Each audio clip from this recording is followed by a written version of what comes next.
Teachers and parents, red alert. कोई एक इम्तिहान ऐसा नहीं है जो सारी सलाहियतों का अंदाजा लगा सके। कोई ऐसा पर्चा बन ही नहीं सकता जो शाहकार इंसान की सारी स्किल्स को एनालाइज कर ले, स्कैन कर ले। एक प्रिंसिपल इम्तिहानात से पहले वालिदैन को इकट्ठा करते और कहते, मुझे अंदाजा है कि आप परेशान हैं, इम्तिहानात होने वाले हैं और आपका कंसर्न है, लेकिन याद रखिए इनमें से कोई ऐसा है जो फिजिक्स का धनी है, कोई ऐसा है जो केमिस्ट्री में आगे निकल जाएगा, कोई मैथमेटिशियन बनेगा, कोई सॉफ्टवेयर इंजीनियर बन जाएगा। तो अगर इम्तिहान में नंबर कम आए, आप बच्चों की हौसला शिकनी ना कीजिएगा, बल्कि उनके टैलेंट को रिकॉग्नाइज करने की कोशिश कीजिएगा। यहां एक बात और सुनते चले जाइए, मैट्रिक इंटर में सारे मजामीन ही फेवरेट होने चाहिए। बच्चा कोई एक मजमून को फेवरेट कर ले, ये तरीका ठीक नहीं है, क्योंकि पेपर जब दिए जाएंगे, जो रिजल्ट बनेगा, सब नंबर्स ऐड होंगे और अगर किसी एक खास मजमून में नंबर कम आ गए तो एग्रीगेट कम हो जाएगा। इसलिए बच्चे को यही कहना चाहिए कि सारे मजामीन ही आपके फेवरेट हैं और उसके बाद जब वो प्रोफेशनल फील्ड की तरफ आए, प्रोफेशनल स्टडीज की तरफ आए, बीएस के अंदर आ जाए, अब वो कोई एक मजमून चुने और उसमें एक्सेल कर जाए। तो उस्ताद और वालिदैन, आपको मैं फिर अर्ज करूंगा, बच्चे के जज्बात से ना खेलें, उसकी हौसला अफजाई करें।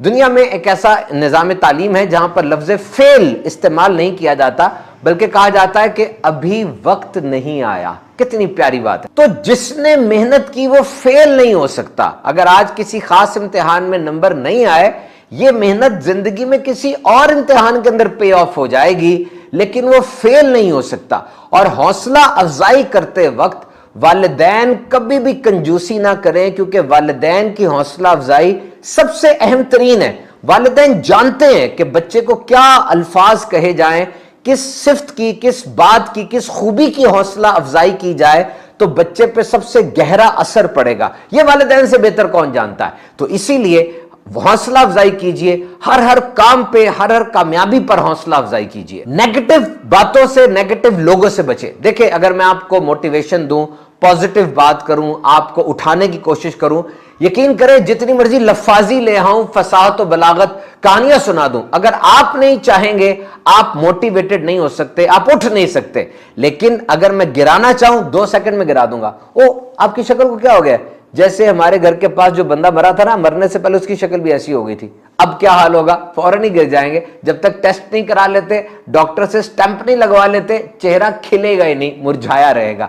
ये नेगेटिव के अंदर ताकत होती है। इसीलिए कहते हैं अपने आप को नेगेटिव लोगों से बचाएं, क्योंकि वो अपनी हरकतों से आपको गिराते रहेंगे। याद रखिए, बच्चा वालिदैन के रवैये को मिरर कर रहा होता है।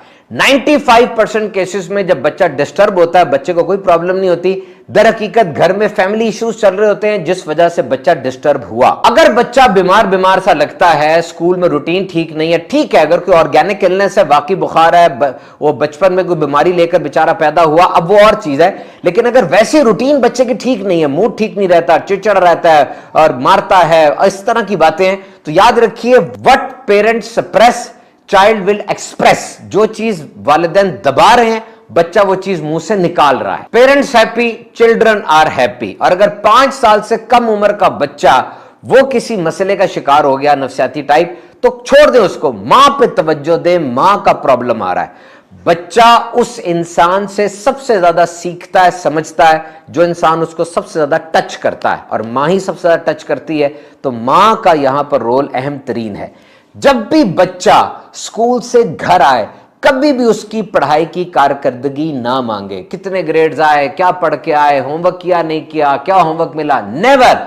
बल्कि जब बच्चा आए, फौरन उसके पीछे भागें, उसको हौसला अफजाई करें, उसको कहें हम तुम्हारे बगैर मिस कर रहे थे, तुम्हारे बगैर खाना हमने खाया, आ जाओ, उसकी हौसला अफजाई